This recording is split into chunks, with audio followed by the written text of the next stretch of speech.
ఇప్పుడే 'Dhurandhar part 2 the revenge' movie అయితే చూసాను. ఈ మూవీ అయితే ఒక మాస్టర్ పీస్ అని చెప్తాను. 'హంజా' లిటరల్‌గా back bone of the film. ఇంకా స్క్రీన్ ప్లే అయితే మామూలుగా లేదు. మూవీతో, క్యారెక్టర్స్‌తో, స్టోరీతో అంత ఎంగేజింగ్‌గా తీసుకెళ్ళింది. ఇక లెంత్ అయితే మ్యాటరే కాదని కొంతమంది డైరెక్టర్స్ సినిమాలు చూసినప్పుడే అనిపిస్తుంది. దాంట్లో 'ఆదిత్య ధర్' గారు ఒకరు. ఇంకా 'సందీప్ రెడ్డి' గారు, ఇంకా 'రాజమౌళి' గారి మూవీ డైరెక్షన్‌లో వచ్చిన ఎంత లెంతీ మూవీ అయినా చూడడానికి ఇష్టపడతాము. అలాంటి వారిలో 'ఆదిత్య ధర్' గూడా ఒకరు. ఇంకా interval, first half, second half చాలా మాట్లాడుకోవాలి. ఇంకా మ్యూజిక్ కొట్టాడు సుశాంత్ వేరే లెవెల్. మూవీ రన్ టైమ్ వచ్చేసి 3 అవర్స్ 50 మినిట్స్. ఈ మూవీ స్టార్టింగే యాక్షన్ సీన్‌తో మొదలుపెడతారు. అది కూడా స్పై ఎలా అయ్యాడు ఫస్ట్ పార్ట్‌లో చూపించలేదు కదా! ఇంకా సెకండ్ పార్ట్‌లో చూపిస్తారు. చూస్తున్నంత సేపు హై వస్తూనే ఉంటుంది మీకైతే. రెహమాన్ డకాయత్ చనిపోయాక హీరో హంజా ఏం చేశాడు అనేదే ఈ స్టోరీ.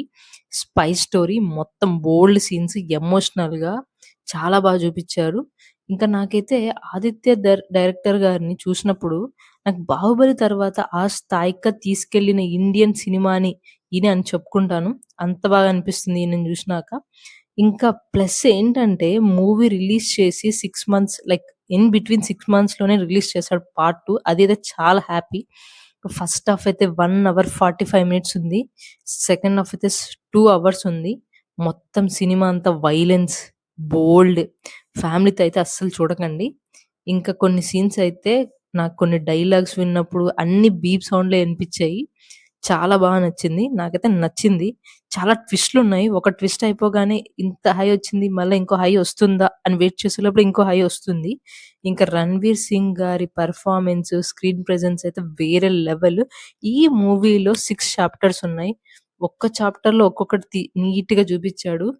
ప్రతి క్వెషన్‌కి ఆన్సర్ ఇస్తూనే ఉన్నాడు. ఇంకా మాధవన్ గారి డైలాగ్స్, స్క్రీన్ ప్రెజెన్స్ ఇంకా హై ఒస్తుంది. అసలు వింటున్నంత సేపు డైలాగ్స్ ఇంకా చాప్టర్ 1 యాక్షన్ సీన్‌తో మొదలయ్యి యారి అనుకుంటా ఎళ్ళిపోతారు. ఇంకా చాప్టర్ 2 లూసిఫర్, ఇంకా రెహమాన్ డకాయత్ చనిపోయిన తర్వాత కింగ్ ఆఫ్ యారి ఎవరవుతారు అనేది చాప్టర్ 3 బాద్‌షా అవ్వడం, ఇంకా సన్ పుట్టడం, పాలిటిక్స్ ఇవన్నీ నొటోరియస్ పర్సన్‌ని చూపిస్తారు.